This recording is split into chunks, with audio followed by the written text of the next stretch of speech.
Well, let us be underway then. I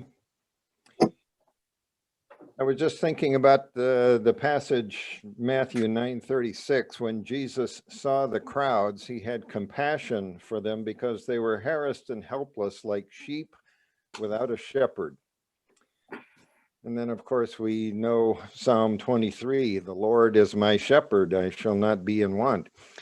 If it weren't for sheep and shepherds, half of our Bible would go away, I think. So since it's such a central theme and topic, tell me what you know about biblical sheep.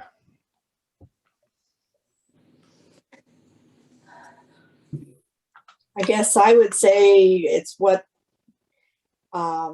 we read all the time in kids' books and things like that, in regards to that Jesus thought as much about the sheep as he did people, and that we could connect it to ourselves, that he's the shepherd and we are the sheep, and and he wants all of us in the fold, not one to be lost.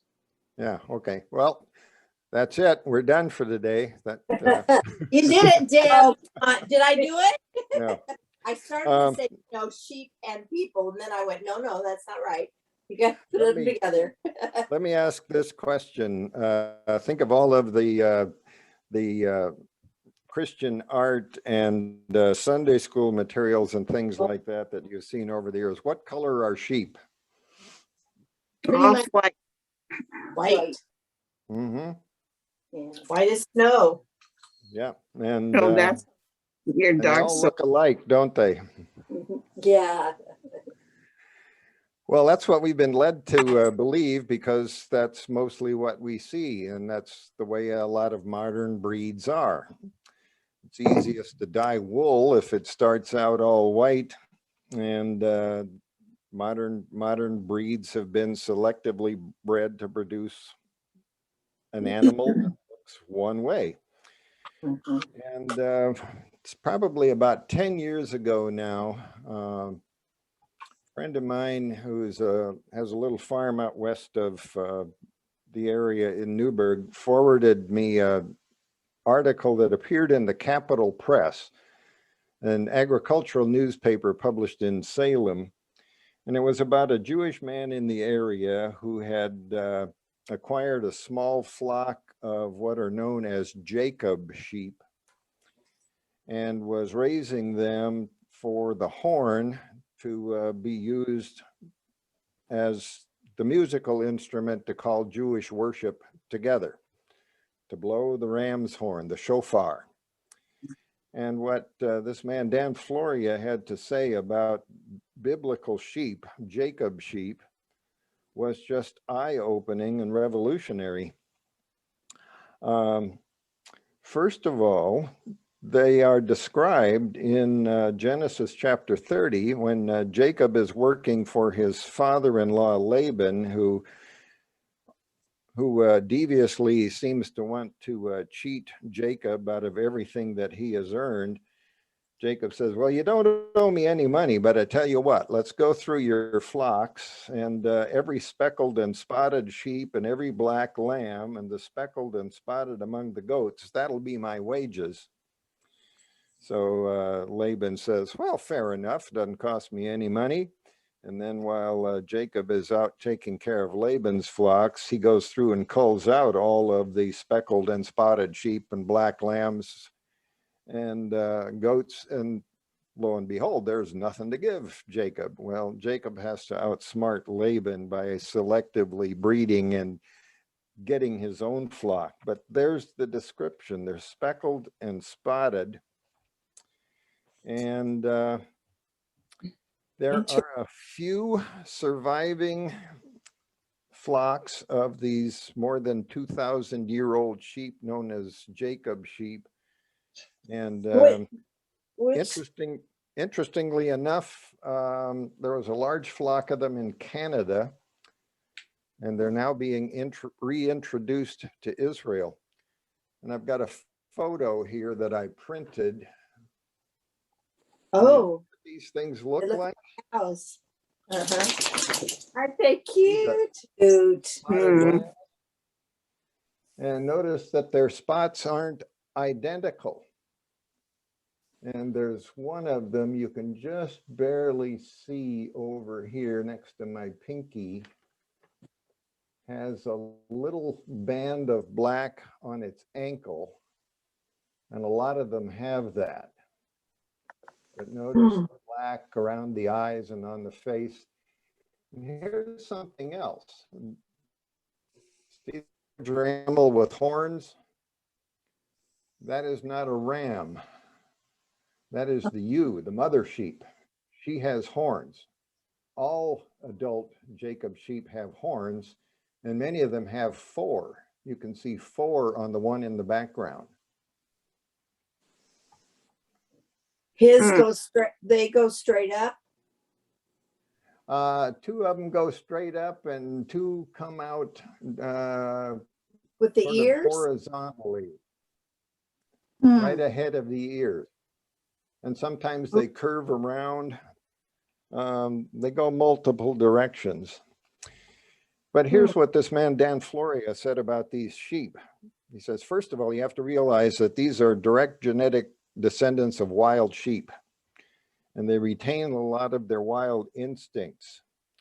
The reason that they're not raised widely today and haven't been for a long time is that they don't get as large as modern breeds. They end up with about half the carcass weight of modern breeds, so it wouldn't be economical if you're raising these animals for meat production to raise sheep that don't get very big. They don't. But the other thing he said is that they really are, they're not stupid, gentle creatures. They tend to be fiercely independent, and they could pretty well survive in the wilderness on their own. But there's something they cannot be without a shepherd, and we'll see this in Jesus' parables.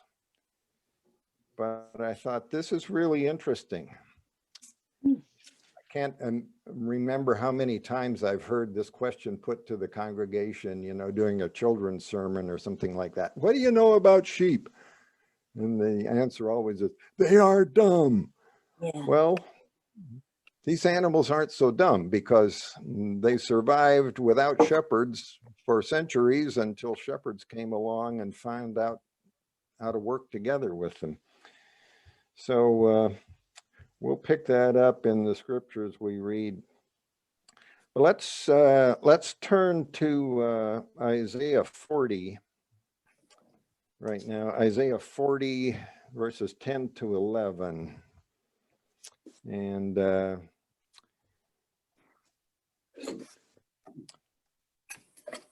Diane, could you read that when you're there? Yeah, you know what? I don't have my own Bible with me, and I am struggling to find Isaiah. Psalms is close. It's beyond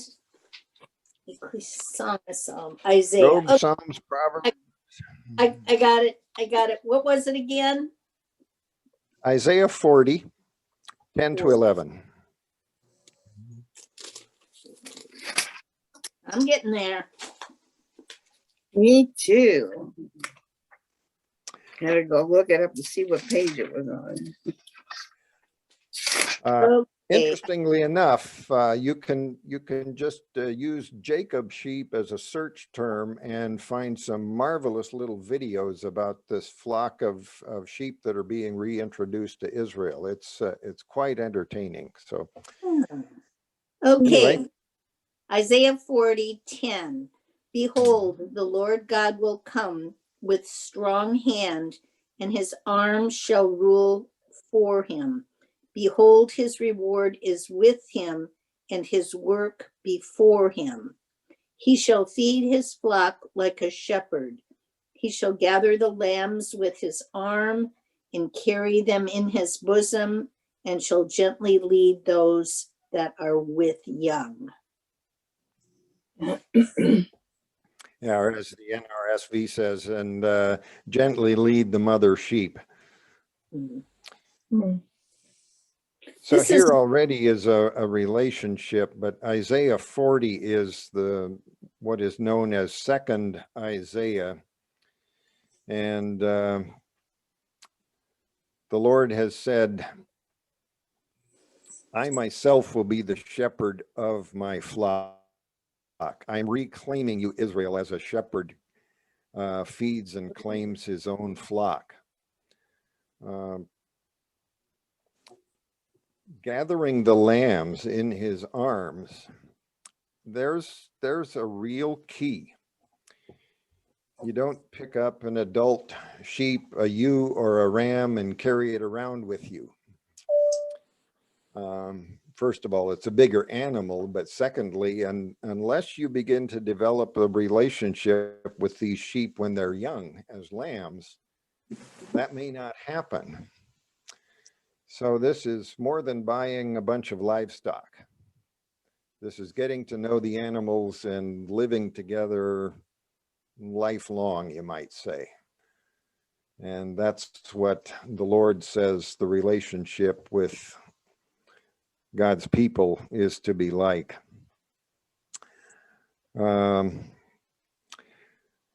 Ezekiel 34, 11 to 16, and then we're going to jump right into parables. Ezekiel, what was that? 34, 11 to 16.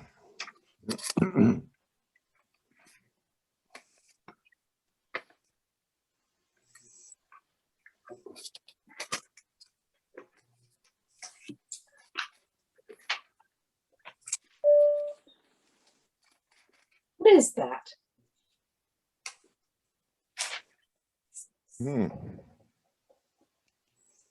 Doesn't sound like a smoke alarm with a low battery, but Oh, you know what that Maybe. is? My husband going in and out the door. Okay. Yeah, sorry. I just thought it went off again. What is that? Diane, are you saying your husband is a ding dong? No, you didn't say that. Well, I Jenny, guess we forgive gotta me. call it like it is, right? You're going to have to tell me the verse again and then I can read. 11 to 16. Okay, I'll start. Good. For this is what the sovereign Lord says, I myself will search for my sheep and look after them, as a shepherd looks after his scattered flock when he is with them. So will I look after my sheep. I will rescue them from all the places where they were scattered on a day of clouds and darkness. I will bring them out from the nations and gather them from the countries, and I will bring them into their own land. I will pasture them on the mountains of Israel, in the ravines and in all the settlements in the land. I will tend them in a good pasture, and the mountain heights of Israel will be their grazing land. There they will lie down in good grazing land, and there they will feed in a rich pasture in the mountains of Israel. I myself will tend my sheep and have them lie down, declares the sovereign Lord. Did you want me to read 16 also? Yeah, we can. We can. I will search for the lost and bring back the strays. I will bind up the injured and strengthen the weak, but the sleek and the strong I will destroy. I will shepherd the flock with justice. It's kind of a puzzling verse there. Why is the shepherd destroying the fat and the strong? Well, the whole passage here is a metaphorical passage because the kings of Israel have failed at the job. They aren't shepherding the flock, to use a modern expression, the kings and the priesthood are fleecing the flock. So this is directed to the unfaithful shepherds of Israel that the Lord says, I'm displacing you. I'm deposing you. My relationship will be directly with my people because my representatives have been unfaithful. But there's a couple of important things here that again, are quite historical and tell us about the relationship between shepherds and sheep. As shepherds, verse 12, as shepherds seek out their flocks when they are among their scattered sheep, so I will seek out my sheep. What chapter is that, Roger? That was 34. Chapter 34, 11 through 16, right? Correct. Okay. I got lost. Me too. Okay. There are no fences. Shepherds grazed their flocks in open country, and they weren't alone when they did so. Well, how in the world are you going to tell your sheep from your neighbor's sheep? By the spots. Exactly. These are individuals, and if you live with them long enough, you recognize everyone, and you probably got a name for everyone because they aren't all uniformly white, and their horns are even shaped differently. So everyone is a unique individual. But as we'll find out from the parables of Jesus, there's a much easier way to do that with the flock of sheep when the shepherd and the sheep know each other.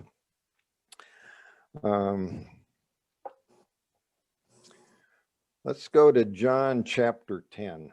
Very familiar stuff to us here.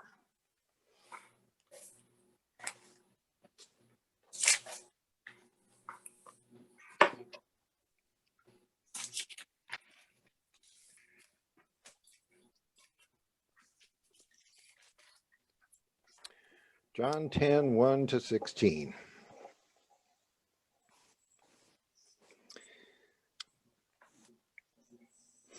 Yeah, three separate parables here, but we'll just read the whole section. Whoever's got it. That's a lot to read. Okay, I'll get started if someone Okay. wants to jump in. What Well, was it? we can break it up into three if you want, but go ahead. Okay. Verily, verily, like I said, this is my mother-in-law's old Bible, so it's a version that I don't normally read, but verily, verily, I say unto you, he that entereth not by the door into the sheepfold, but climbs up some other way, the same is a thief and a robber. But he that enters in by the door is the shepherd of the sheep. To him the porter openeth, and the sheep hear his voice, and he calleth his own sheep by name, and leadeth them out. And when he puts forth his own sheep, he goes before them, and the sheep follow him, for they know his voice. And a stranger will not follow, but will flee from him, for they know not the voice of the strangers. This parable spoke Jesus unto them, but they understood not what things they were which he spoke unto them. Yeah, let's stop right there. This is a picture that would have just been so completely familiar to the audience in Jesus' day. Because I said before, as we saw in Ezekiel, that there are no fences, so multiple shepherds are grazing their sheep out in open country. But at nightfall, you want to be able to gather the flock and protect them, so you build some kind of enclosure. Well, this is a community enclosure that includes more than one flock of sheep. And you only want one way in and one way out, first of all, so that the sheep don't escape, but secondly, so that thieves and robbers don't get in. And it is the door, the gate, that lets the shepherds who know their sheep and to whom the sheep belong to go in and out. So in the morning, when it's time to go out to pasture, how do you separate your sheep from your neighbor's sheep? By your voice. They come. Exactly. You start singing to them. Oh. Every shepherd would develop their own unique songs and voice calls, and little lambs would imprint on these things from their very youngest days, and they would know that's who their shepherd is. Just like if you let a goose egg hatch and a little gosling comes out of that egg and doesn't see a mother goose, but you're the first thing it sees, it will imprint on you and follow you like you are its mother goose. Mm-hmm. The lambs did the same thing. So my sheep hear my voice and I know them and they follow me. That's how the shepherds called their sheep, just started singing. 3-4 shepherds could go out at the same time and all of these sheep would just start separating themselves out. Huh. And even when they're out and grazing on the hillside and they put some distance between themselves, if the shepherd wants to move on to another section or bring them back to the fold, start singing, and they all follow. Didn't King David, as a shepherd, he played, I don't know if it was the lyre or what, but he that's what he used to basically call his sheep. Probably so. Probably played music and sang songs to that. He had a little time to compose while he was out there and work on his poetry. But this is just a marvelous image of relationship, of knowing and understanding each other. And that begins from a very young age for the sheep. And that's the point that this man who was raising the Jacob sheep said in that newspaper article about them years ago. He said, "You don't herd these sheep with a dog.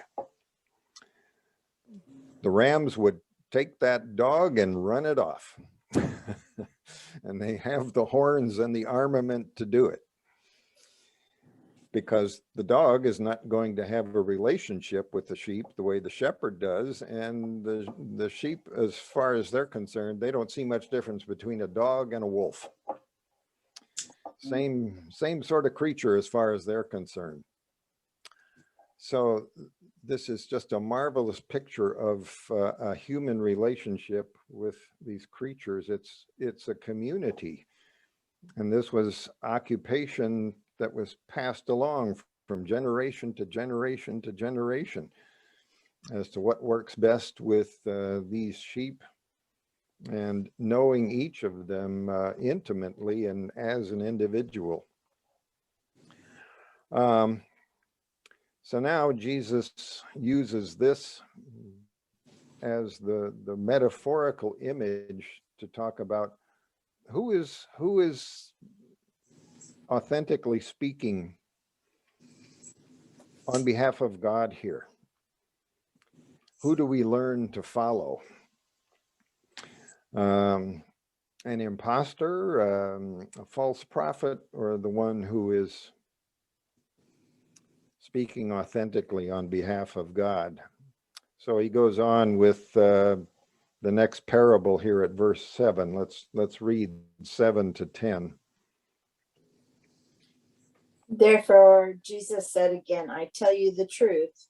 I am the gate for the sheep. All who ever came before me were thieves and robbers, but the sheep did not listen to them. I am the gate.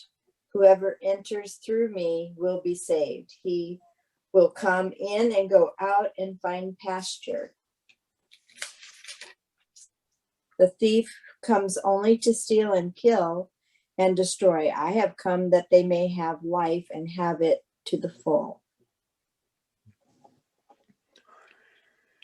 To have life, to have it to the full, to have it abundantly. Thief comes only to kill and to destroy, to steal and kill and destroy. If you're a shepherd, what does your life depend on? Keeping them alive. Your sheep. Yeah. This is clothing and food for you and your household. So you better believe you have a vested interest in keeping every one of these little creatures safe and alive.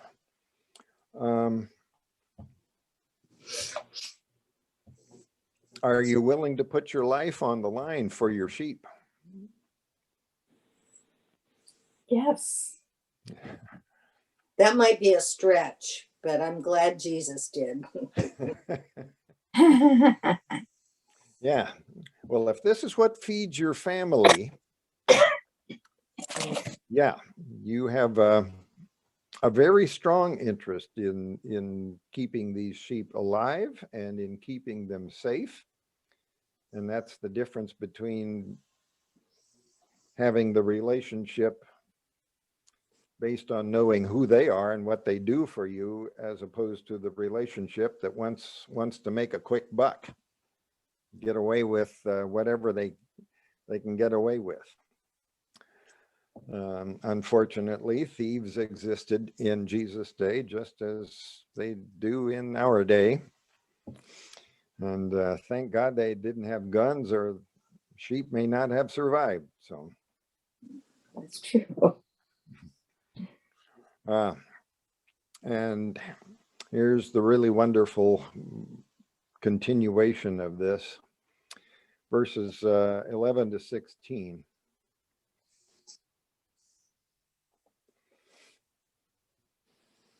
I am the good shepherd. The good shepherd lays down his life for the sheep.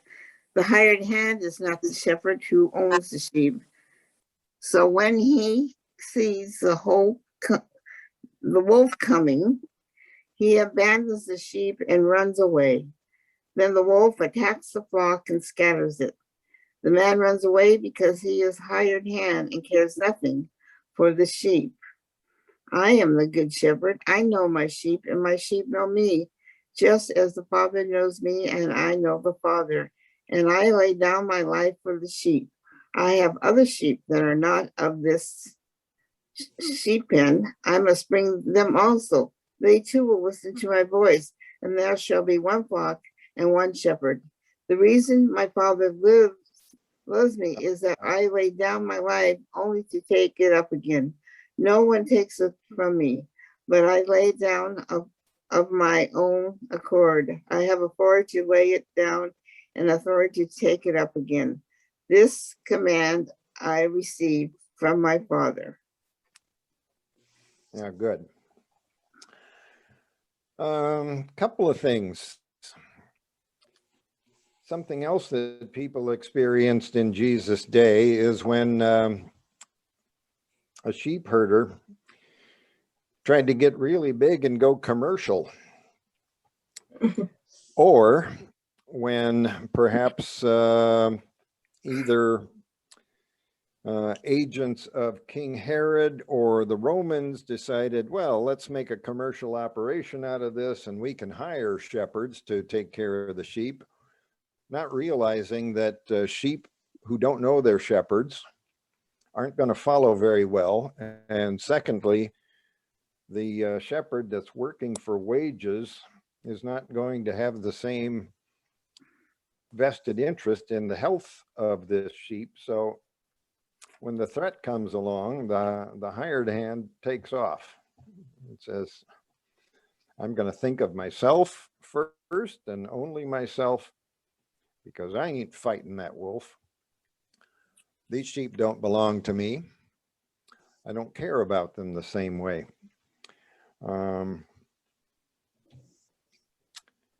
So Jesus says, I am the good shepherd. I know my own, and my own know me. Mhm. Well, what I found interesting in that section, verse 16, and he talks about, Mhm. and other sheep I have which are not of this fold. Them also I must bring, and they shall hear my voice, and there shall be one fold and one shepherd. And that sort of spoke of, getting out of Israel and, preaching the gospel, Mhm. bringing others into the fold instead of just the Israelites. I was thinking that too, Diane. Mhm. Yeah.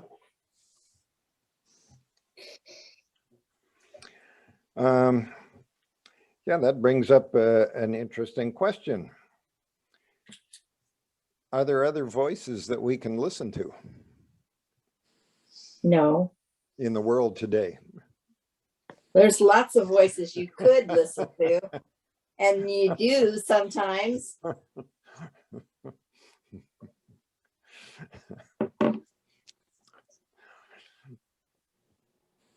But what I was thinking was more, the fact that that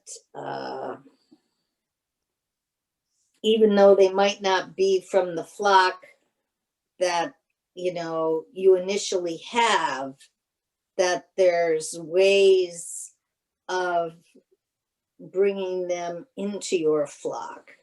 And of course, I'm only thinking of good ways, not evil ways, but and that brings to mind the apostles and what they were doing. Mhm.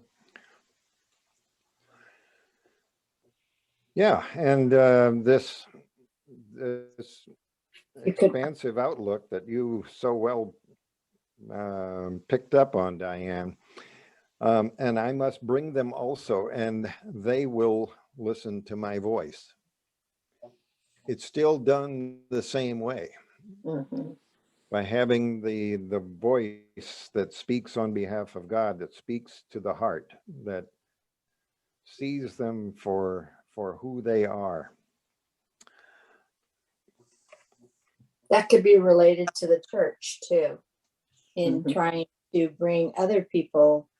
I mean, the people of the parish listen to the voice of the pastor who is shepherding them, and then trying to incorporate more people coming to the church to listen to the news of the shepherd also. Yeah, that's not just a could be. Yeah. That's an absolutely front and center message of this parable here. And that just highlights the importance of what we say, how we speak. What do people hear from us? Does it speak authentically to their needs, to who they are as individual sheep? Mhm. And does it speak the voice of grace, the voice of Christ? When I asked the question before, are there other voices we can listen to? My wife came home and told me a story. It's just incredible what people believe these days. But another one of these messages that's going around is that the president is dead. That we have now is not Joe Biden. He's been replaced by an imposter. And oh, by the way, the same thing is true of the Pope. The Pope died and has been replaced by an imposter now. So if they're both imposters, then there's no second thoughts about replacing them, because they're both not real anymore. Ugh. And this is, you know, a grown adult who is quite serious about this. Wow. We've One got of the things around that are crazy. That I hadn't heard that one. Me either. Well, don't It's repeat, probably repeat it. been replaced. Somebody might believe it. I'm sorry, Diana. I Oh, interrupted. I'm sorry. I didn't mean to interrupt. Please forgive me. I I interrupted just you. said, don't repeat it because somebody in the periphery might believe you. And they do. Fiction sells way better and more profitably than truth, I think. Yeah. But now let's get into another parable of Jesus from Luke 15.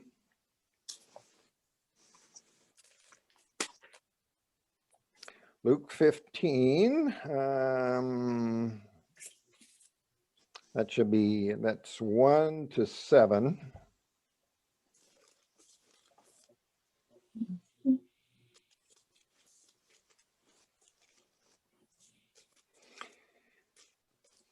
Deb, do you have that one? I do. Good. Now the tax collectors and sinners were all gathering around to hear him.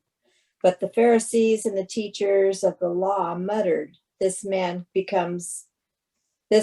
welcomes sinners and eats with them. Then Jesus told them this parable. Suppose one of you has 100 sheep and loses one of them. Does he not go leave the 99 in the open country and go after the lost sheep until he finds it? And when he finds it, he joyfully puts it on his shoulders and goes home. Then he calls his friends and neighbors together and says, rejoice with me, I have found my lost sheep. I tell you that in the same way, there will be more rejoicing in heaven over one sinner who repents than over 99 righteous persons who do not need to repent.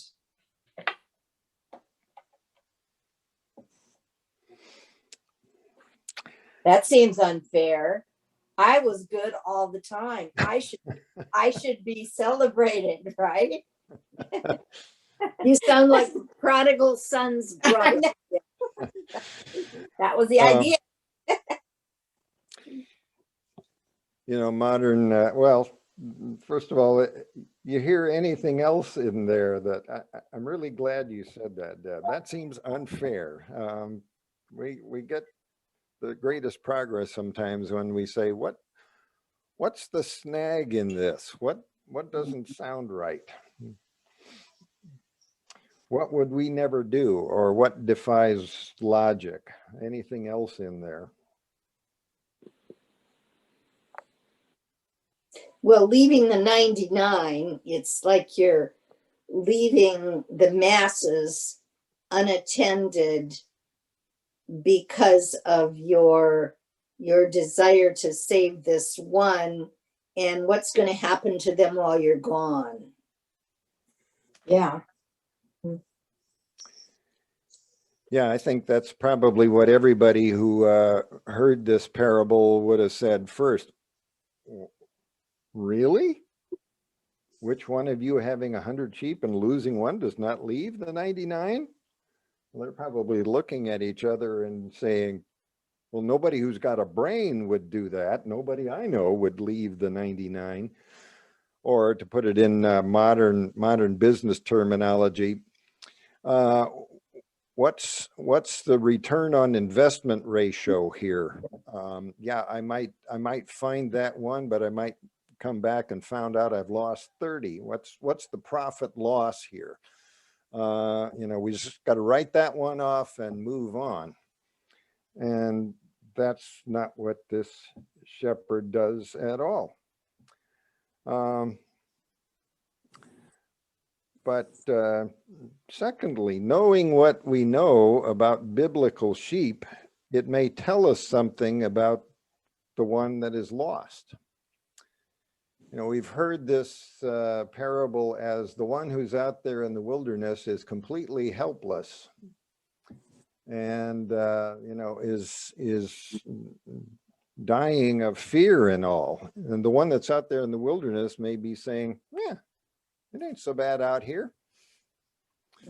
There's no fences. I know where to find food. I know where the streams are. I don't have to go in at night and rub shoulders with everybody else. I just, you know, it's kind of nice out here. This may be the independent thinker. The person of the community who is sort of the pain in the ass. And the shepherd says, no, to be the whole bunch, I need that one too. I need the misfit. I need the nonconformist. I need the one who is an independent thinker because they might have something to teach all of the rest of us too. And it's really worth taking a risk in order to make sure that one is a part of us. And over time, that sheep can hear the voice of the shepherd in the same way.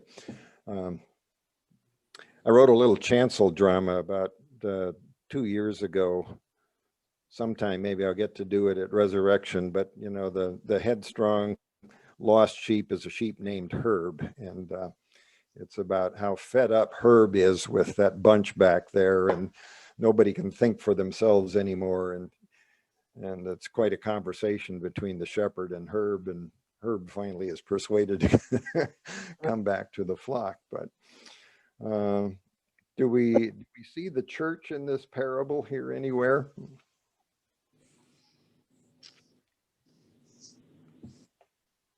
Hmm.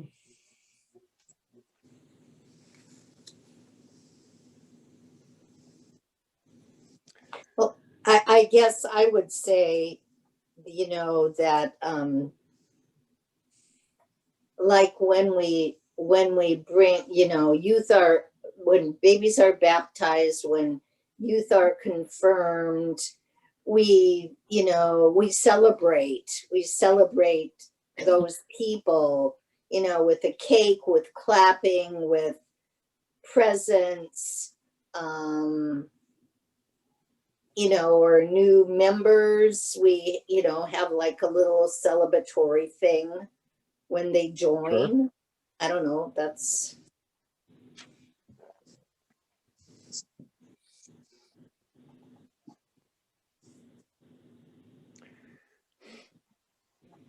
Well, what got Jesus in trouble that he needed to tell this parable in the first place? Hmm. Oh, he was eating with the sinners and the man receiveth sinners and eats with them.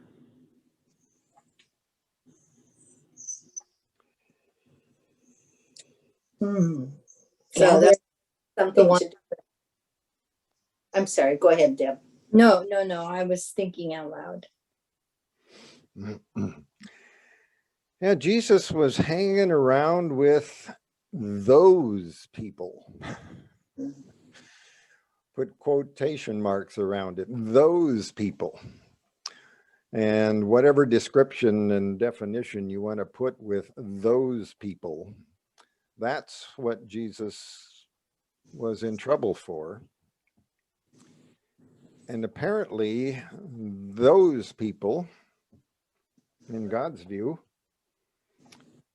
are a part of us people, of we the people. The 99 might not see that yet, but the shepherd does.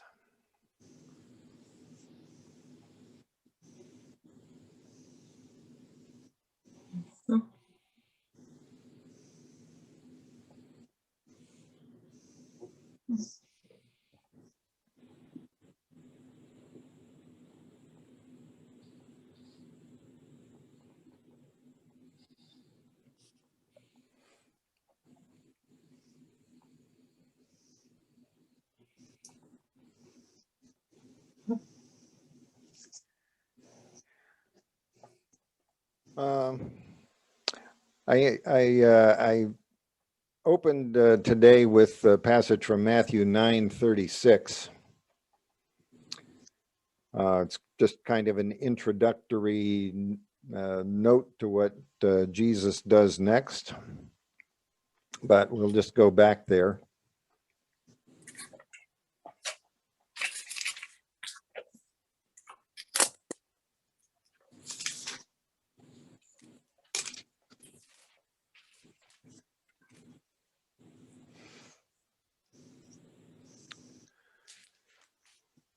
When Jesus saw the crowds, he had compassion for them because they were harassed and helpless like sheep without a shepherd.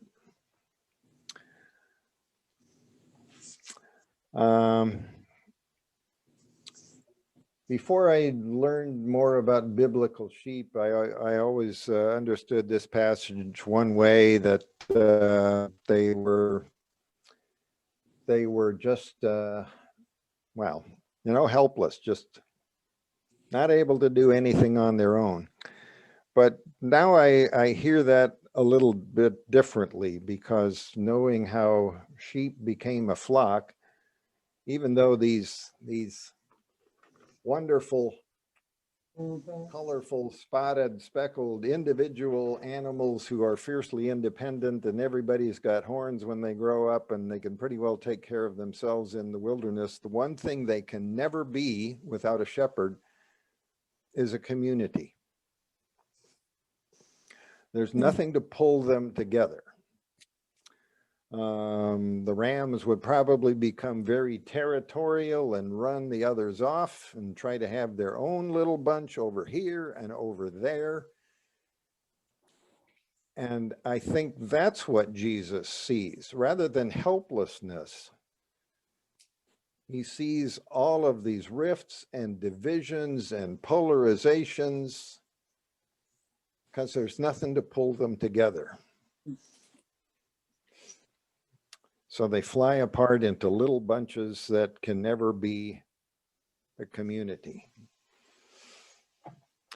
And when they come together as a crowd, everybody's got an AR-15 and a handgun in their backpack, because they don't know who's going to pull it on them, because they don't trust each other anymore.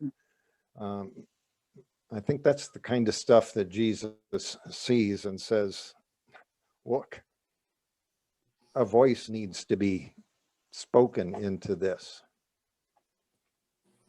because we don't get out of this situation by hanging out in our little isolated groups. We're all in this together. We need one voice and one shepherd, and a shepherd that will go the distance for us and find us in the wilderness. And I think that relates to our call too for a new pastor. You guys are filling the gaps so wonderfully, but I think it's really going to be unifying for us again. Excuse me. When Pastor Pam is on board. Yeah. If the call goes that way. If the vote goes that way. Yeah. Oh, I think so, and I think a lot of people are feeling that way. But you really make a very good point, Diane. And that can be our prayer and our vision. Yeah.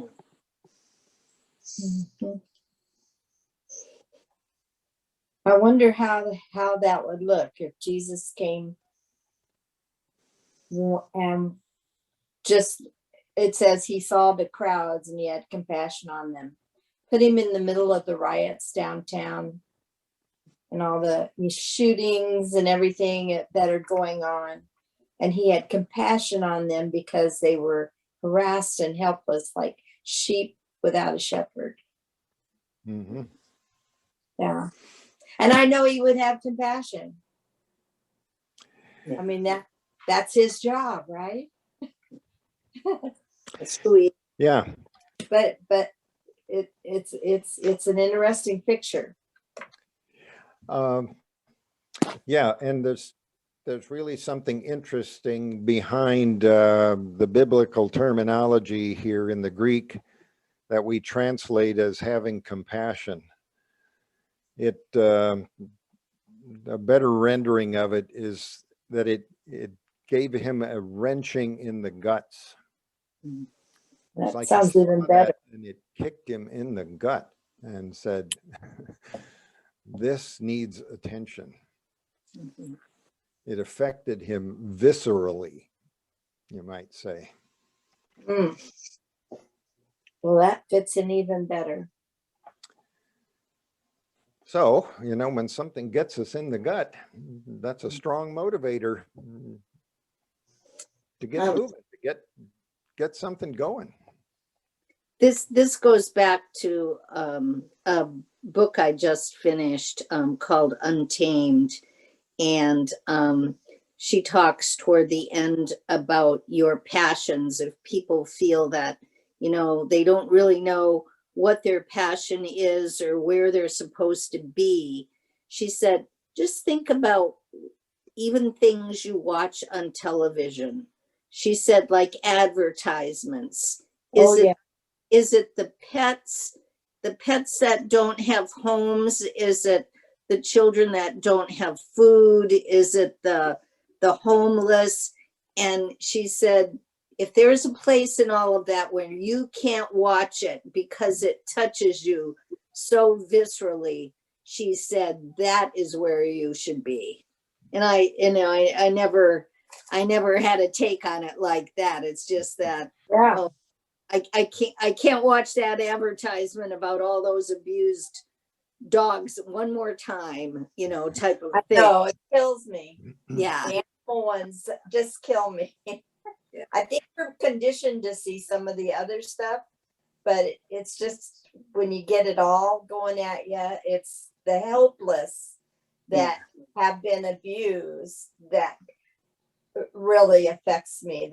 Those that or that are, you know, in some way are lost or have no home. It's the ones that have no choice.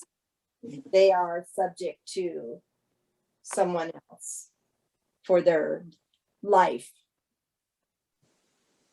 Yeah.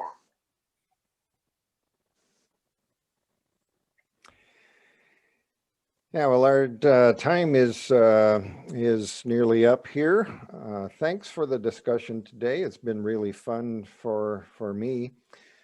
I'll just bring it to a close here by something that Rob Bell, who did some marvelous short films a number of years ago, said on one of his little videos.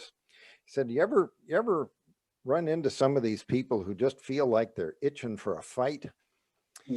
I think the only reason that they're itching for a fight is that they're not in one. And then he says, think about what gets your blood pumping. What makes you angry? Maybe that's the motivator to say, this is what I need to get involved in. Something that winds your clock. That needs to hear the voice of the shepherd. And Jesus calls us to that too. Just a brief word of prayer, and then we'll say good day and Godspeed. Gracious and good shepherd, show us where the wilderness is and show us who is there. Lead us as a shepherd leads. In your name we pray. Amen.